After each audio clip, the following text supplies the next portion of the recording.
As you can't teach soft skills, you have to learn soft skills. As has been said, you learn by practice. So it seems to me that universities have to reorient towards learning, and particularly if we want to produce graduates who have some soft skills, we must give them the opportunity to learn those skills rather than teach them those skills. And that learning comes from projects, and it comes from real work, and it comes from industrial projects. So that to me all made perfect sense. Somebody else this morning said there is technical evolution and business revolution. I think that's very insightful also. Business revolution is about, I think, two things. One is servitization, which is taking place as we replace hard products with services layered on products. And that has changed the fundamental nature of industrial engineering, in my opinion, and we have to account for that. But also business revolution is about what I said earlier. It's about circular manufacturing. There is no doubt in my mind, but for the future, we will have to produce products which are circular in the sense that they can be taken back and recycled. And that is an absolutely incredible challenge. And I think for industrial engineers looking forward, that's got to be a huge, huge issue. I think also when we try to talk to industrial engineers in practice, we need to be a little bit careful, because industrial engineers who are working in practice are concerned with operational problems, and rightly so. They are working to solve real everyday problems. And when you ask them what their needs are, they will reflect everyday needs. We need also to ask them what their needs might be 10, 15 years from now. And I think that's a problem for us as academics. We don't often ask that question. We don't ask industry for what you think will be happening in the future. And I think that's why we sometimes don't put enough emphasis into circular manufacturing, into circular economy. I think we must remember that graduates who come from our programs will perhaps have 30, 40-year careers, and they must be prepared for that. Yes, they must be immediately relevant, they must help industry, but they also must have the capacity for the future to adopt. And that's where I think the circular manufacturing piece comes in. So with those, that was my reaction to this morning. This was a very powerful morning with some, I think, very, very interesting presentations. Very quickly, my comments. First of all, to say this has been an excellent project. It's a very comprehensive, very thorough overview of curricula and the delivery of curricula in IE and management. I think the BOK, the so-called Book of Knowledge, is a tremendously useful resource in terms of a reference framework for and a detailed knowledge of the needs of stakeholders. I think that provides a tremendous roadmap for future program designers. So my congratulations to the team behind this project. I think you've really done a really good job. If I look forward very quickly, I think, as I said, the existential challenge is climate change and the necessity for decarbonised economy and society. I think we rightly emphasise digitalisation and the emergence of multiple technologies. And the key point is these technologies are all maturing, they're interconnecting, and they're converging. If we look back to 30 years ago, with flexible manufacturing systems, flexible assembly systems, there were single technologies. Now we have a multitude of technologies all coming together, all developing, but also all converging. And the result, as we have seen, is the fourth industrial revolution, which is essentially ubiquitous computing, combined with servitization and new methods of manufacturing, additive manufacturing, for example. And those are all enabled by 5G. So that to me is the integration of a set of technologies. But as well as that, we also have a future of circular economy. And we have constant change across all industries. All industries, everything from services all the way through to industry. If I look at the third, Industry 3.0, it was primarily flexible manufacturing, and it was narrow, and it was single technology. Now it's across everything, all impacted, all converging and all integrating. And this constant change, this innovation is in every aspect of what we do. It's the nature of products, it's product as service, smart products, servitization. It's the manufacturing process, automation, digitalization, additive manufacturing. It's the nature and delivery of services, online availability and delivery of all services. The nature of work, automation of tasks, yes, but also remote working. It's new business models. It's shared ownership of products. It's around the user not being an owner anymore, but simply a user and paying on the basis of use. This is happening around us with office products, with printers, with all types of capital goods, where the manufacturer is not selling any more a product as such. The manufacturing is selling a service. Very obvious, for example, in acute healthcare, where many of the very sophisticated diagnostic products are now provided on a service basis by the manufacturer. So we have shared ownership of products. We have circular economy, which has huge implications for industrial engineering around product take-back, product design, reverse logistics, etc., etc.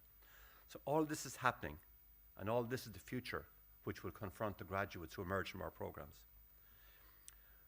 This diagram I find helpful because what it says is that in the past we had a hierarchy. We had engineers, we had technicians, we had operators, and we had machines. And it seems to me from the bottom up, everything is changing. The machine with automation takes on more roles. The operator takes on a different role, less mundane role.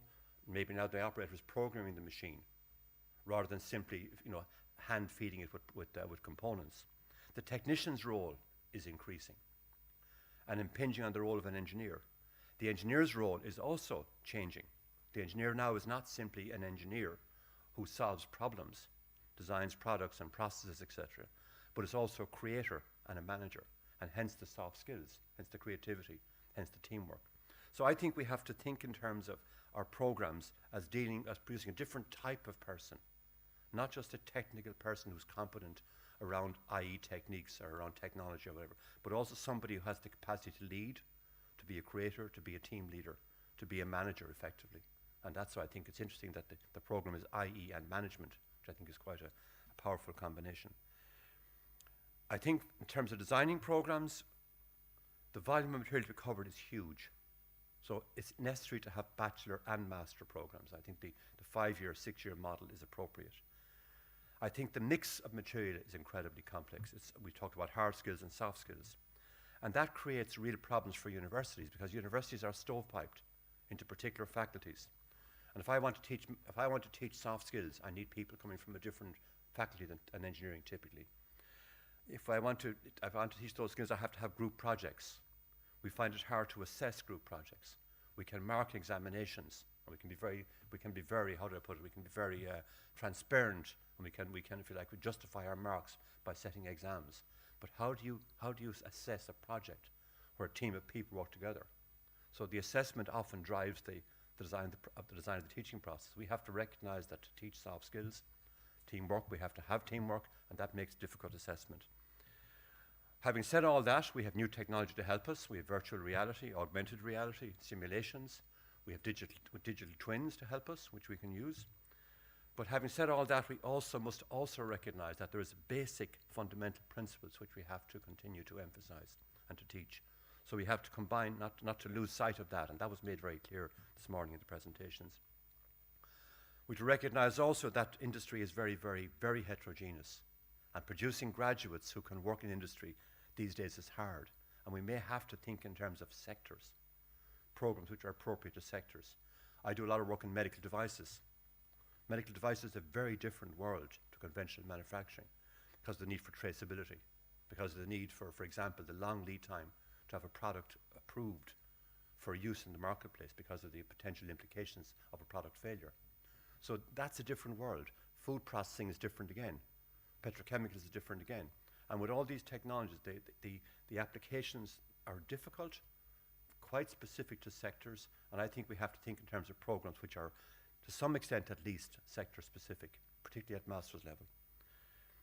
And of course we have to think of graduates who are absolutely understanding of change. And that to me says that we should have teaching which is research informed.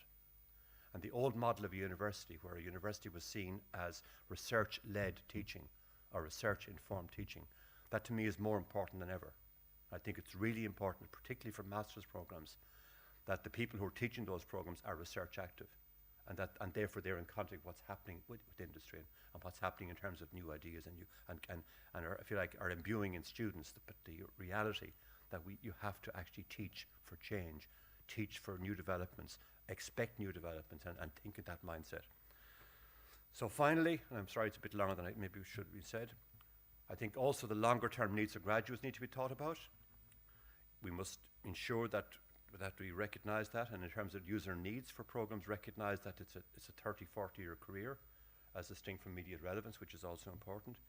The respective role of academia and industry, I think that's really important. I think that academia provides effectively the fundamental principles and the generic ideas behind these technologies, but you also need industrial people, industrial professors, people who are adjunct professors, who are part-time professors from industry, who are in effect giving access to practice in parallel with that academic teaching. A bit like medical training. In medical training we have consultants who are operating every day as clinicians, but who are also teaching their students. We need the same in industry and engineering. We need to be sure that we have people who have a commitment to teach in our universities, as well as contribute to their own companies and have that kind of clinical role, if I put it that way. I think finally, theory and practice is helped by that, because the theory comes from the academic professors, the practice comes from the industrial professors, or clinician professors. And I think ultimately there are learning models. There's a so-called Kolb learning model which argues for this. Finally, my last point, as I said before, research-led programs, so that continuous innovation and problem and project-based teaching are important. So, thank you for the opportunity. It was a very helpful project. I've certainly have learned some of the ideas here this morning, and I appreciate the opportunity to talk about these issues. Thank you very much.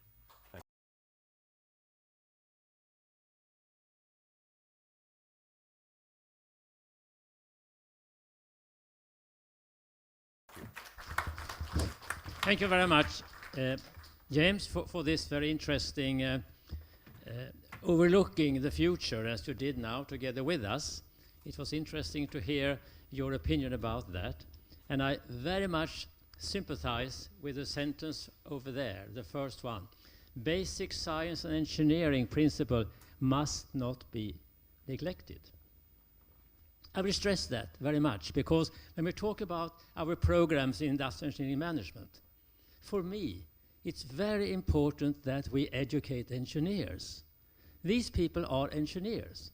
They are nothing else. They must be proud of the niche we have created for them, the niche of industrial engineering management. That's not purely engineering. It's not business management or business administration. It's our own niche, where we combine engineering and other subjects to a specific program and a specific career possibility for the students. That is what industry need. They need these kind of people. They need people who can bridge two areas, engineering and management, bridge them together to one unit. So thanks again for stressing that. For me, it's most important thing that we don't lose our focus, that we don't lose the focus, that we have to educate engineers. And they must be proud of that, that they are engineers, nothing else. Thank you so much. Now, Wilfried, you have another background, a little, and you have a long experience from your side. I would like to hear what you say about this.